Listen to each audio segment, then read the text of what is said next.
ख्वाजा कुतुबुद्दीन बख्तियार काकी की स्मृति में कुतुब मीनार की नींव रखी थी? कुतुब मीनार की नींव कुतुबुद्दीन ऐबक ने ख्वाजा कुतुबुद्दीन बख्तियार काकी के क्या स्मृति में कुतुब मीनार की नींव रखी थी। नेक्स्ट क्वेश्चन है आपका 1210 ईस्वी में लाहौर में चौगान यानी पोलो खेलते समय घोड़े से गिरकर किस सुल्तान की मृत्यु हो गया था? यह मृत्यु हो गया था कुतुबुद्दीन ऐबक की मृत्यु कैसे हो गया था? चौगान यानी पोलो खेलते समय घोड़े से गिरकर मृत्यु हो गई थी।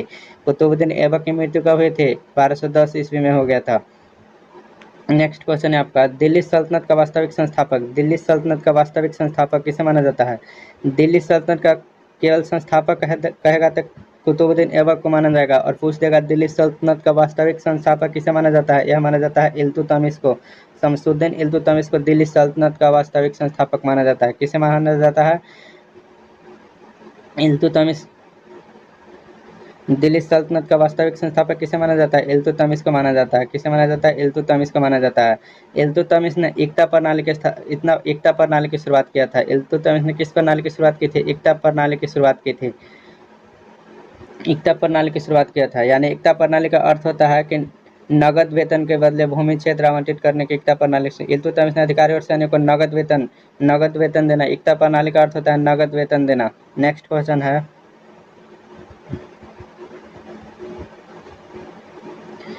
तुर्क सरदारों और गुलामों का प्रसिद्ध संगठन तुर्कान चहलगानी यानी चालीसा दल का गठन किस राजा ने किया था?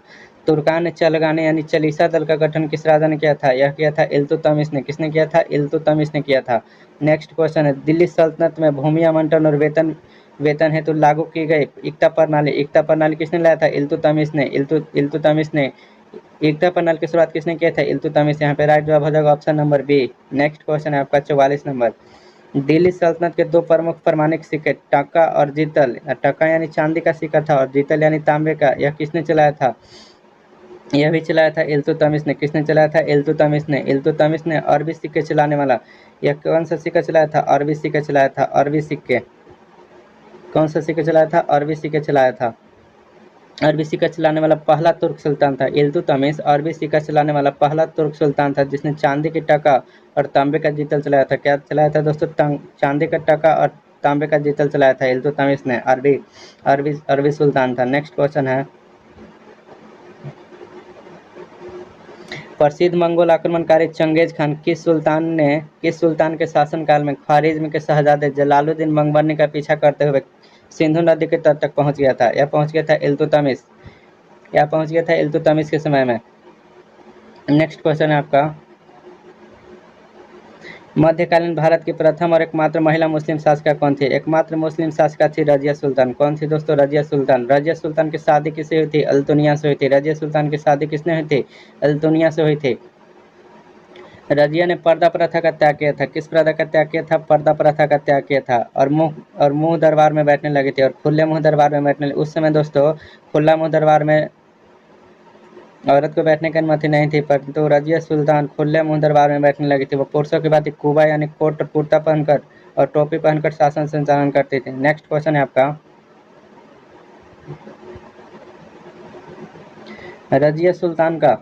रजिया सुल्तान ने पर्दा प्रथा त्याग कर पुरुषों के समान कौन सी पोशाक पहनकर दरबार में आना शुरू किया था? कुर्ता और कुल्ला यानी कि टोपी। ऑप्शन नंबर ए इसका राइट जवाब हो जाएगा। नेक्स्ट क्वेश्चन है रजिया सुल्तान ने एक गैर तुर्क जमालुद्दीन याकूत अबनिसियाई को किस उच्च पद पर नियुक्त किया था? रजिया सुल्तान ने एक गैर तुर्क जमालुद्दीन याकूत को किस उच्च पद पर नियुक्त किया था जिसने तुर्क अमीर रुष्ट हो गए थे? बताइएगा दोस्तों। इसका सही जवाब हो जाएगा ऑप्शन नंबर बी अमीर या हजीब को। किसको? अमीर या हजीब को। रजिया किसकी पुत्री थी? इल्तुतमिश की पुत्री थी रजिया किसकी पुत्री थी? इल्तुतमिश की पुत्री थी जिसने दिल्ली के सिंहासन पर बैठकर मध्यकालीन भारत की पहली महिला मुस्लिम शासिका बनने का गौरव प्राप्त किया था। रजिया सुल्तान पहली महिला मुस्लिम शासिका बनने का गौरव कौन प्राप्त किया? रजिया सुल्तान किसकी पुत्री थी? इल्तुतमिश की पुत्री थी।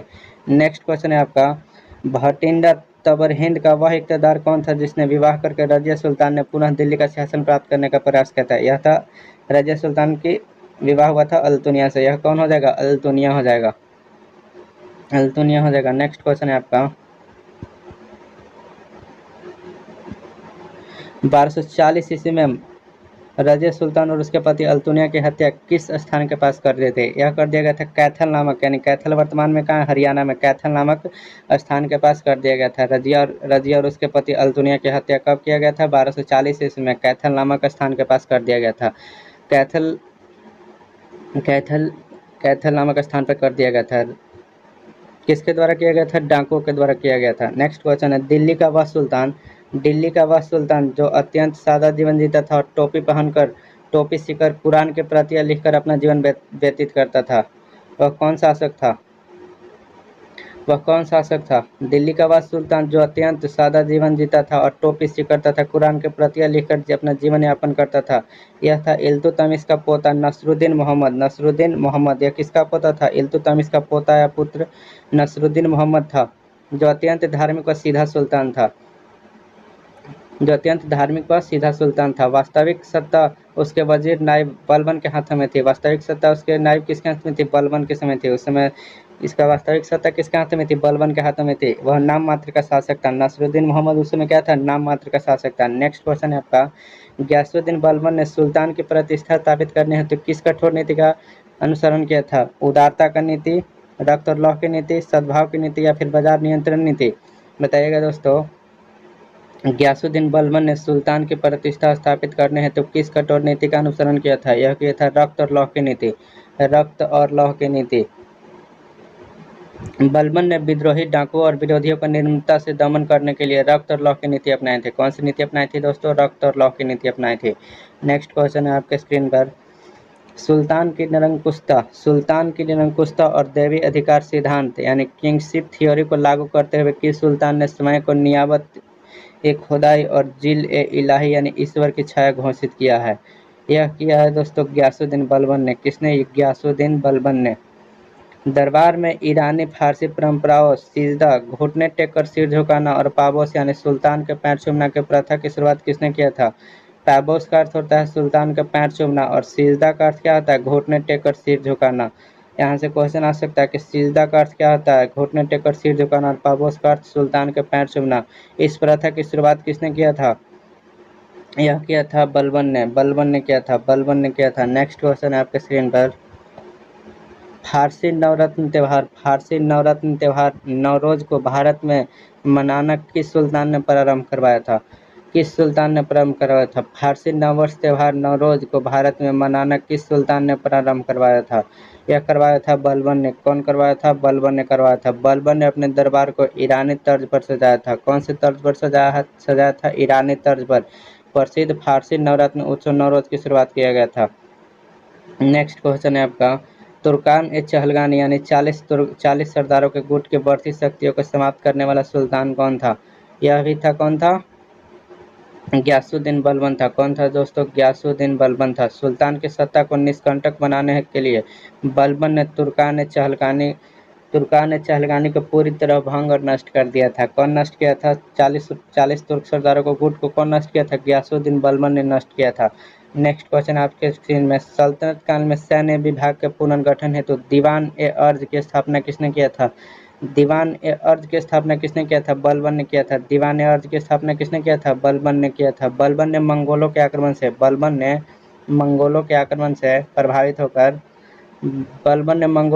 से प्रभावित होकर रक्षा और आंतरिक विद्रोह के दमन के लिए एक पृथक सैन्य विभाग दीवान-ए-अर्ज की स्थापना किया था। क्या किया था दोस्तों? दीवान-ए-अर्ज की स्थापना किया था बलबन ने। नेक्स्ट क्वेश्चन है आपके स्क्रीन पर, बताइएगा गुलाम वंश का वह अंतिम सुल्तान कौन था जिससे मारकर 1290 ईस्वी में खिलजी क्रांति हुई थी? गुलाम वंश का वह अंतिम सुल्तान कौन था जिसे मारकर 1290 ईस्वी में खिलजी की क्रांति हुई थी? बताइएगा दोस्तों, बहुत ही महत्वपूर्ण क्वेश्चन है। यह हुई थी शमसुद्दीन कैमर्स। गुलाम वंश का अंतिम शासक कौन था? शमसुद्दीन कैमर्स था। कौन था दोस्तों? शमसुद्दीन कैमर्स था, जिसे मारकर जलालुद्दीन फिरोज खिलजी ने खिलजी वंश की स्थापना किया था। शमसुद्दीन कैमर्स के मार को कौन खिलजी वंश की स्थापना किया था? क्या किया था दोस्तों? खिलजी वंश की स्थापना किया था। खिलजी वंश का स्थापना किसने किया था? जलालुद्दीन फिरोज खिलजी ने किया था। 1290 ईस्वी में खिलजी वंश की स्थापना किसने किया था? जलालुद्दीन फिरोज खिलजी ने किया था। 1296 में कड़ा मानिकपुर प्रयागराज में जलालुद्दीन खिलजी को धोखे से हत्या कर दिल्ली का सुल्तान कौन बन गया था? जलालुद्दीन खिलजी की हत्या दोस्तों, इसका भतीजा और दामाद कौन था? अलाउद्दीन खिलजी। अलाउद्दीन खिलजी जिसका नाम क्या था? अली गुरसाब, जिन्होंने धोखे से जलालुद्दीन को मारकर अपने आप को शासक नियुक्त किया था। जलालुद्दीन की हत्या किसने किया था? अलाउद्दीन खिलजी ने, जो कि जलालुद्दीन का भतीजा एवं दामाद था। नेक्स्ट क्वेश्चन है आपके स्क्रीन पर, विजय विश्व की विश्व विजय की आकांक्षा रखने के कारण अलाउद्दीन खिलजी ने अपने सिक्कों पर कौन सी उपाधि उत्कीर्ण करवाई थी? अपने सिक्कों पर कौन सी उपाधि उत्कीर्ण करवाई थी? अलाउद्दीन खिलजी ने अपने सिक्कों पर कौन सी उपाधि उत्कीर्ण करवाई थी? सिकंदर शानी यानी द्वितीय सिकंदर की उपाधि की द्वितीय सिकंदर यानी सिकंदर शानी उपाधि उत्कीर्ण कराई थी अपने सिक्कों पर अलाउद्दीन खिलजी ने। नेक्स्ट क्वेश्चन है आपका 62 नंबर, दिल्ली सल्तनत का पहला सुल्तान कौन था जिसने एक विशाल अस्थायी सेना यानी परमानेंट स्टैंडिंग आर्मी रखी और सैनिक को नगद वेतन देना शुरू किया था? यह किया था अलाउद्दीन खिलजी ने। किसने किया था? अलाउद्दीन खिलजी ने किया था। अलाउद्दीन खिलजी पहला सुल्तान था जिसने एकता के स्थान पर सैनिक को नगद वेतन देना तथा एक केंद्र शासित विशाल अस्थायी सेना रखना शुरू किया था। विशाल अस्थायी रखना शुरू किसने किया था? अलाउद्दीन खिलजी ने। नेक्स्ट क्वेश्चन है आपके स्क्रीन पर, बताइएगा। सैनिक द्वारा भ्रष्टाचार रोकने के लिए दाग यानी घोड़ों को दागना और होलिया चेहरा यानी सैनिक को होलिया लिखना प्रथा किसने शुरू किया था? सैनिक द्वारा भ्रष्टाचार रोकने के लिए दाग यानी घोड़ों को दागना और होलिया चेहरा यानी सैनिकों का होलिया लिखना प्रथा किसने शुरू किया था? सेना में फर्जीवाड़े और एक ही घोड़े सैनिक की बार बार गिनती रोकते हैं तो अलाउद्दीन खिलजी ने दाग और होलिया प्रथा लागू किया था। दाग और होलिया प्रथा किसने लागू किया था? अलाउद्दीन खिलजी ने। नेक्स्ट प्रश्न है आपके स्क्रीन पर, अलाउद्दीन खिलजी की प्रसिद्ध बाजार नियंत्रण का मुख्य उद्देश्य क्या था? बाजार नियंत्रण का मुख्य उद्देश्य क्या था? बाजार नियंत्रण का मुख्य उद्देश्य क्या था दोस्तों? कम खर्च पर विशाल अस्थायी सेना का रखरखाव करना। क्या था दोस्तों? कम खर्च पर अस्थायी सेना का रखरखाव करना। नेक्स्ट क्वेश्चन आपके स्क्रीन पर, अलाउद्दीन खिलजी द्वारा स्थापित सराय ए अदल नामक बाजार में मुख्य रूप से किन वस्तुओं की बिक्री होती थी? यह होती थी दोस्तों वस्त्र, शक्कर, जड़ी बूटी और मेवे का। किसकी होती थी? वस्त्र, शक्कर और जड़ी बूटी और सेवे का। नेक्स्ट क्वेश्चन है आपके स्क्रीन पर, अगर वीडियो अच्छी लग रही हो तो लाइक, कमेंट और शेयर जरूर करें। नेक्स्ट क्वेश्चन है आपके स्क्रीन पर, बाजार नियंत्रण व्यवस्था के तहत खाद्यान्न बाजार के उच्च अधिकारी आदेश को क्या कहा जाता था? बाजार नियंत्रण व्यवस्था के तहत खाद्यान्न बाजार के उच्च अधिकारी को क्या कहा जाता था? उच्च अधिकारी को कहा जाता था सहना ए मंडी। क्या कहा जाता था दोस्तों? सहना ए मंडी कहा जाता था। क्या कहा जाता था? सहना ए मंडी, जो कीमतों और आपूर्ति पर नजर रखता था। या किस पर नजर रखता था? कीमत और आपूर्ति पर नजर रखता था। तक मालिक कबूल को पहला सहना ए मंडी बनाया था। पहला किसको बनाया था? पहला सहना ए मंडी किसको बनाया गया था? मलिक काबुल को। किसको बनाया गया था? मलिक काबुल को बनाया गया था। मलिक काबुल को बनाया गया था। किसको बनाया गया था? मलिक काबुल को पहला सहना ए मंडी बनाया गया था। नेक्स्ट क्वेश्चन है आपके स्क्रीन पर, अलाउद्दीन खिलजी के समय बाजार में नाप तौल, कीमतों की चेकिंग तथा जनता के आचरण पर नियंत्रण रखने वाले अधिकारी को क्या कहते थे? क्या कहते थे? इसका जवाब आप लोग दीजिएगा फटाफट। अलाउद्दीन खिलजी के समय बाजार में नाप तौल, कीमतों की चेकिंग तथा जनता के आचरण पर नियंत्रण रखने के अधिकारी को क्या कहते थे? मुहतसिब कहते थे। क्या कहते थे दोस्तों? मुहतसिब कहते थे। मुहतसिब लोक आचरण का निरीक्षक होता था। मुहतसिब लोक आचरण का निरीक्षक होता था जो बाजार में नाप तौल में धोखाधड़ी रोकने तथा नैतिक नियमों का पालन करवाने के लिए जिम्मेदार था। क्या था दोस्तों? धोखाधड़ी रोकने और नैतिक नियमों का पालन करवाने के लिए जिम्मेदार था। नेक्स्ट क्वेश्चन है आपके स्क्रीन पर, अलाउद्दीन खिलजी ने भू राजस्व के दर उपज का कितना % कर दिया था? अलाउद्दीन खिलजी ने भू राजस्व की उपज दर कितना % निर्धारित कर दिया था? यह कर दिया था दोस्तों 1/2 यानी 50% कर दिया था। नेक्स्ट क्वेश्चन है आपके स्क्रीन पर, अलाउद्दीन खिलजी द्वारा लगाए गए दो नए कर, चराई कर और गहरी कर यानी घरों पर थे। राजस्व बकाया वसूलने के लिए किस विभाग का गठन किया गया था? यह किया गया था दोस्तों दीवान ए मुस्तकाज। क्या किया गया था? दीवान ए मुस्तकाज। नेक्स्ट क्वेश्चन है, 1299 ईस्वी में गुजरात अभियान के दौरान खंभात से 1000 दिनार में खरीदा गया वह दास कौन था जो बाद में अलाउद्दीन खिलजी का मुख्य सेनापति और 1000 दिनारी कहलाया था?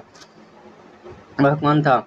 वह था मलिक काफूर। कौन था दोस्तों? मलिक काफूर था जो अलाउद्दीन का सेनापति और 1000 दिनारी कहलाया था। कौन था दोस्तों? मलिक काफूर था। मलिक काफूर क्या था? एक हिजरा था यानी हिजरा दास था। क्या था दोस्तों? मलिक काफूर को क्या कहा गया है? हिजरा कहा गया है। हिजरा हिजरा या दास था, जिसे गुजरात विजय के समय नुसरत खान ने 1000 दिनार में खरीदा था, इसलिए उसे 1000 दिनारी कहा जाता है। 1000 दिनार में खरीदा गया था, इसलिए उसे क्या कहा जाता है, 1000 दिनारी कहलाया था। नेक्स्ट क्वेश्चन है, दक्षिण भारत के राज्यों देवगिरी, वारंगल और दारसमुंदर मदुरै पर सफल सैन्य अभियानों का नेतृत्व अलाउद्दीन खिलजी के किस सेनापति ने किया था। बहुत ही महत्वपूर्ण क्वेश्चन है कि दक्षिण भारत के राज्यों जैसे सैन्य अभियानों का नेतृत्व अलाउद्दीन खिलजी ने किस सेनापति ने किया था। यह किया था दोस्तों मलिक काफूर ने। कौन किया था, मलिक काफूर ने।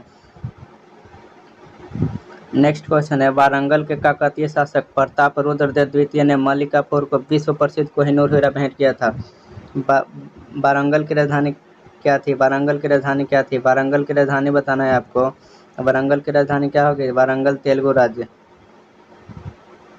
वारंगल की राजधानी क्या हो जाएगा, वारंगल तेलुगु राज्य।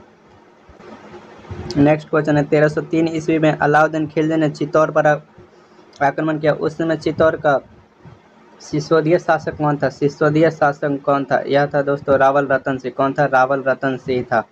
नेक्स्ट क्वेश्चन है आपके स्क्रीन पर, चित्तौड़ विजय के बाद अलाउद्दीन खिलजी ने चित्तौड़ का नाम बदलकर अपने पुत्र के नाम पर क्या रखा था। चित्तौड़ विजय के बाद अलाउद्दीन खिलजी ने चित्तौड़ का नाम बदलकर क्या रख दिया था, यह रख दिया था दोस्तों खिजराबाद। क्या रखा था, खिजराबाद रख दिया था। चित्तौड़ पर अधिकार करने के पश्चात अलाउद्दीन खिलजी ने अपने बड़े पुत्र खिज्र खान को वहां का सूबेदार बनाया और चित्तौड़ का नाम बदलकर क्या रख दिया, खिजराबाद रख दिया था। अलाउद्दीन खिलजी के बड़े पुत्र का नाम था खिज्र खान, जिसके कारण चित्तौड़ का नाम बदलकर क्या रख दिया था, खिजराबाद रख दिया था और वहां का क्या बनाया था, खिज्र खान को वहां का सूबेदार बना दिया था। नेक्स्ट क्वेश्चन है आपके स्क्रीन पर कि 1540 ईस्वी में अवधी भाषा में प्रसिद्ध सूफी काव्य पद्मावत की रचना किसने किया था। पद्मावत की रचना किया था मलिक मोहम्मद जायसी ने। किसने किया था, मलिक मोहम्मद जायसी ने। चित्तौड़ की रानी पद्मिनी और अलाउद्दीन के ख्याल पर आधारित पद्मावत की रचना मलिक मोहम्मद जायसी ने शेरशाह सूरी के काल में किया था। शेरशाह सूरी के काल में इसने किया था। किसके काल में किया था, शेरशाह सूरी के काल में। शेरशाह सूरी के काल यानी 1540 ईस्वी में की थी। कब किया था दोस्तों, 1540 ईस्वी में। पद्मावत की रचना मलिक मोहम्मद जायसी ने शेरशाह सूरी के शासनकाल में 1540 ईस्वी में की थी। दिल्ली में अलाई दरवाजा, सीरी का किला और 1000 सतून 1000 खंभों वाला महल का निर्माण किस सुल्तान ने करवाया था। यह करवाया था दोस्तों अलाउद्दीन खिलजी ने। किसने करवाया था, अलाउद्दीन खिलजी ने। अलाई दरवाजा, सीरी का किला और 1000 सुतून यानी 1000 खंभों वाला महल का निर्माण किस सुल्तान ने करवाया था, अलाउद्दीन खिलजी ने करवाया था। नेक्स्ट क्वेश्चन है आपके स्क्रीन पर,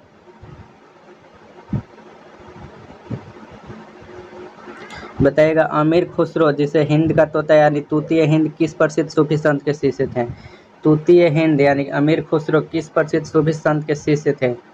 अमीर खुसरो को तबला एवं सितार का जनक कहा जाता है दोस्तों। तबला एवं सितार का जनक किसे कहा जाता है, अमीर खुसरो को। अमीर खुसरो यानी हिंद का तोता या तोतीय हिंद किसे कहा जाता है, अमीर खुसरो को। अमीर खुसरो को बताइएगा कि अमीर खुसरो किसके प्रसिद्ध सूफी संत के शिष्य थे। आपको बताना है कि अमीर खुसरो किस प्रसिद्ध सूफी संत के शिष्य थे। यह थे दोस्तों शेख निजामुद्दीन औलिया के शिष्य। शेख निजामुद्दीन औलिया के शिष्य कौन थे, अमीर खुसरो। नेक्स्ट क्वेश्चन है, कव्वाली शैली के जन्मदाता, सितार एवं तबले के आविष्कारक तथा बलबन से लेकर मोहम्मद बिन तुगलक तक 7 से 8 सुल्तानों का काल देखने वाले महान कवि कौन था। यह थे अमीर खुसरो। कौन था दोस्तों, अमीर खुसरो था। अमीर खुसरो खड़ी बोली के प्रथम कवि थे। अमीर खुसरो खड़ी बोली के प्रथम कवि थे। क्या थे दोस्तों, खड़ी बोली के प्रथम कवि कौन थे, अमीर खुसरो। खड़ी बोली के प्रथम कवि कौन है, अमीर खुसरो। खड़ी बोली के प्रथम कवि अमीर खुसरो, जिसको तबला व सितार का जनक कहा जाता है। क्या कहा जाता है दोस्तों, तबला व सितार के जनक किसको माना जाता है, अमीर खुसरो को माना जाता है। नेक्स्ट क्वेश्चन है आपके स्क्रीन पर 79 नंबर, बताइएगा अलाउद्दीन खिलजी की मृत्यु 1316 ईस्वी में। अलाउद्दीन खिलजी की मृत्यु कब हुआ था, 1316 ईस्वी में। अलाउद्दीन खिलजी के बाद खिलजी वंश का वह शासक कौन था जिसने स्वयं को खलीफा घोषित किया था। बहुत ही महत्वपूर्ण क्वेश्चन है। अलाउद्दीन खिलजी की मृत्यु के पश्चात वह कौन सा शासक था जिसने स्वयं को खलीफा घोषित किया था। वह था दोस्तों कौन था, कुतुबुद्दीन मुबारक शाह खिलजी। कौन था दोस्तों, कुतुबुद्दीन मुबारक शाह खिलजी था जिसने स्वयं को क्या घोषित किया था, खलीफा घोषित किया था। नेक्स्ट क्वेश्चन है कि 1320 ईस्वी में खिलजी वंश का अंत करके तुगलक वंश की स्थापना करने वाला गाजी मलिक किस नाम से दिल्ली के सिंहासन पर बैठा था। गाजी मलिक किस नाम से दिल्ली की गद्दी पर बैठा था? यह बैठा था दोस्तों ग्यासुद्दीन तुगलक के नाम से। किस नाम से बैठा था? ग्यासुद्दीन तुगलक के नाम से। नेक्स्ट क्वेश्चन, सोमनाथ मंदिर पर आक्रमण के समय 1025 ईस्वी में गुजरात के चालुक्य तथा सोलंकी वंश के संस्थापक कौन था? उस समय कौन था दोस्तों? भीम प्रथम था। कौन था? भीम प्रथम था। कौन सा दोस्तों? भीम प्रथम था। नेक्स्ट क्वेश्चन आपके स्क्रीन पर, बताइएगा किस चोल शासक को पंडित चोल तथा उसकी नौसैनिक शक्ति के कारण बंगाल की खाड़ी के चोल झील में बदलने वाला सम्राट कहा जाता है? किस चोल शासक को पंडित चोल तथा उसकी नौसैनिक शक्ति के कारण बंगाल की खाड़ी को चोल झील में बदलने वाला सम्राट कहा जाता है? राजराज प्रथम, राजेंद्र प्रथम, प्रांतिक द्वितीय या फिर कुलोत्तुंग द्वितीय? ये किसको कहा जाता है? यह कहा जाता है दोस्तों राजेंद्र प्रथम को। किसको कहा जाता है? राजेंद्र प्रथम को। ऑप्शन नंबर 20 का राइट जवाब हो जाएगा। नेक्स्ट क्वेश्चन है, प्रसिद्ध चालुक्य विद्वान हेमचंद्र किस सोलंकी राजा के दरबार एवं राज दरबार में राजकवि एवं सलाहकार थे? बताइएगा प्रसिद्ध चालुक्य विद्वान हेमचंद किस सोलंकी राजा के दरबार में राजकवि थे? बहुत ही महत्वपूर्ण क्वेश्चन है। यह हो जाएगा जयश्री सिद्धराज कुमारपाल के राज दरबार में राजकवि थे। नेक्स्ट क्वेश्चन है, 1192 ईस्वी में तराइन के द्वितीय युद्ध में पृथ्वीराज चौहान का मुख्य सेनापति कौन था? यह था स्कंदगुप्त था। कौन था दोस्तों? स्कंदगुप्त में 1192 ईस्वी में तराइन के द्वितीय युद्ध में पृथ्वीराज चौहान का मुख्य सेनापति कौन था? स्कंदगुप्त था। तराइन का द्वितीय युद्ध 1192 में गौरी और किसके बीच में? गौरी और पृथ्वीराज चौहान के बीच हुआ था, जिसमें पृथ्वीराज चौहान की क्या हो गई थी? हार हो गई थी। पृथ्वीराज चौहान की क्या हो गई थी? हार हो गया था। नेक्स्ट क्वेश्चन है आपके स्क्रीन पर, बताइएगा किस इतिहासकार ने कुतुबुद्दीन ऐबक को हातिम द्वितीय की संज्ञा दिया था? किस इतिहासकार ने कुतुबुद्दीन ऐबक को हातिम द्वितीय की संज्ञा दिया है? यह दिया है दोस्तों मिन्हाज उस सिराज ने। कौन दिया था? मिन्हाज उस सिराज ने दिया था। तहकाब ए नासरी के लेखक मिन्हाज उस सिराज। तहकाब ए नासरी के लेखक पूछेगा यहाँ के तहकाब ए नासरी के लेखक कौन है? तहकाब ए नासरी के लेखक कौन है? तहकाब ए नासरी के लेखक कौन है? यह जगह मिन्हाज उस सिराज जिसने कुतुबुद्दीन ऐबक को हातिम द्वितीय की संज्ञा दिया है। नेक्स्ट क्वेश्चन है आपके स्क्रीन पे, दिल्ली सल्तनत का प्रसिद्ध इतिहास ग्रंथ तहकाब ए नासरी किसके द्वारा लिखा गया? यह लिखा गया मिन्हाज उस सिराज द्वारा। किसके द्वारा लिखा गया? मिन्हाज उस सिराज द्वारा। नेक्स्ट क्वेश्चन है आपके स्क्रीन पर, बताइएगा इल्तुतमिश ने अपना उत्तराधिकारी किसे घोषित किया था? इल्तुतमिश ने अपना उत्तराधिकारी किसने यद्यपि अमीरों ने उसकी मृत्यु के बाद उसका योग्य पुत्र रुकनुद्दीन फिरोज की गद्दी पर बैठा दिया था। यह दोस्तों इल्तुतमिश ने अपने जीवन काल में ही अपनी योग्य पुत्री इल्तुतमिश की अपनी योग्य पुत्र कौन था? रजिया सुल्तान, जिसको अपने गद्दी पर बैठा दिया था। किसको बैठाया था? रजिया सुल्तान को बैठाया था। नेक्स्ट क्वेश्चन है, सल्तनत काल में न्याय पाने के लिए लाल वस्त्र पहनने की परंपरा किस शासक से जुड़ी है? लाल वस्त्र यानी रेड गारमेंट्स पहनने की परंपरा किस शासक से जुड़ी है? यह जुड़ी है दोस्तों रजिया सुल्तान से। किससे जुड़ी है? रजिया सुल्तान से। इल्तुतमिश ने न्याय चाहने वालों के लिए लाल वस्त्र पहनने का नियम बनाया था। लाल वस्त्र पहनने का नियम किसने बनाया था? इल्तुतमिश ने बनाया था। रजिया ने शुक्रवार की नमाज के अवसर पर लाल वस्त्र पहनकर दिल्ली की जनता से न्याय व समर्थन मांगा था। नेक्स्ट क्वेश्चन है, गयासुद्दीन बलबन का मूल नाम क्या है? गयासुद्दीन बलबन का मूल नाम क्या है? बहाउद्दीन है। बहाउद्दीन किसका नाम है? गयासुद्दीन बलबन का मूल नाम क्या है? बहाउद्दीन। इल्तुतमिश ने उसे दास के रूप में खरीदा था। गयासुद्दीन बलबन को इल्तुतमिश ने किस रूप में खरीदा था? दास के रूप में खरीदा था। बाद में उसे उल्लू खान की उपाधि दिया था। बहाउद्दीन यानी गयासुद्दीन बलबन को किसकी उपाधि दिया था? उल्लू खान की। क्या दिया था दोस्तों? उल्लू खान की उपाधि इल्तुतमिश ने प्रदान किया था, उल्लू खां की।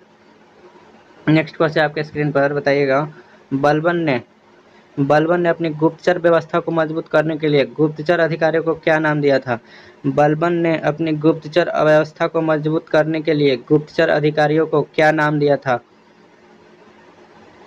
यह नाम दिया था दोस्तों बरीद। क्या नाम दिया था? बरीद।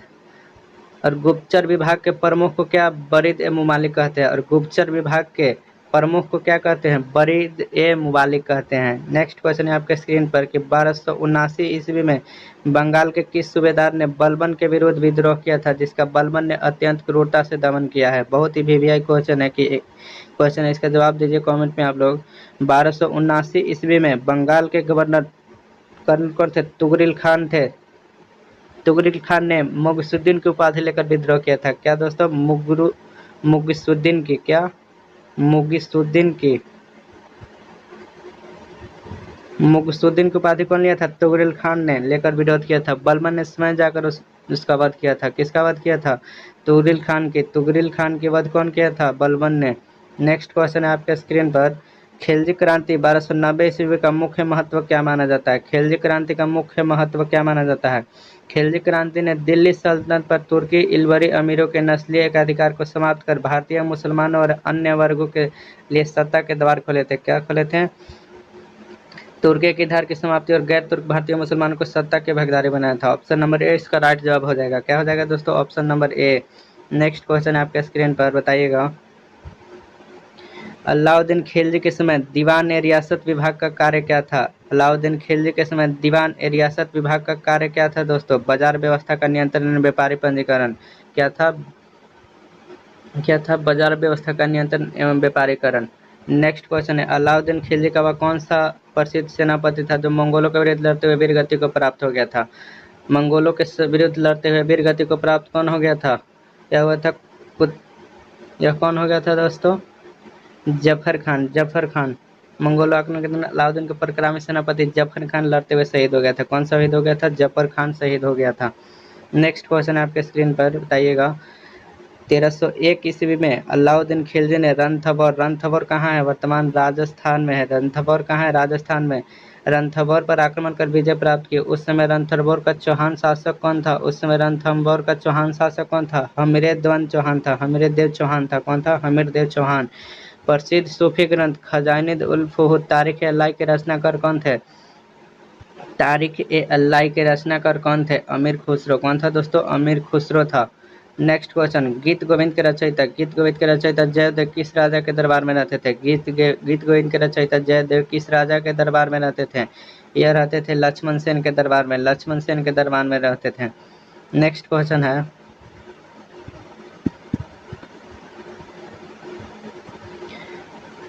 क्वेश्चन है, आपके स्क्रीन पर, अलाउद्दीन खिलजी ने सार्वजनिक वितरण प्रणाली की तर्ज पर अकाल या भूखमरी के समय अनाज राशनिंग की व्यवस्था कहाँ लागू की थी? यह लागू किया था दोस्तों दिल्ली में। कहाँ लागू किया था? दिल्ली में। दिल्ली सल्तनत में प्रथम भारतीय मुसलमान सुल्तान कौन बना जिसे 1320 ईस्वी में कुछ समय तक शासन किया था? यह किया था नसरुद्दीन खुसरो शाह किया था। किसने किया था? नसरुद्दीन खुसरो शाह। 712 से 1320 ईस्वी के दौरान भारत में निर्मित वास्तुकला की किस शैली में मेहराब यानी आर्च और गुंबद यानी डोम का व्यापक प्रयोग हुआ है? यह हुआ दोस्तों इंडो इस्लामिक शैली में। यह रहा आपका लास्ट क्वेश्चन था। अगर वीडियो अच्छी लगे दोस्तों तो लाइक सब्सक्राइब जरूर करें। अवश्य करें। ऐसे ही वीडियो लेकर आते रहेंगे। धन्यवाद। मिलते हैं फिर नेक्स्ट वीडियो में।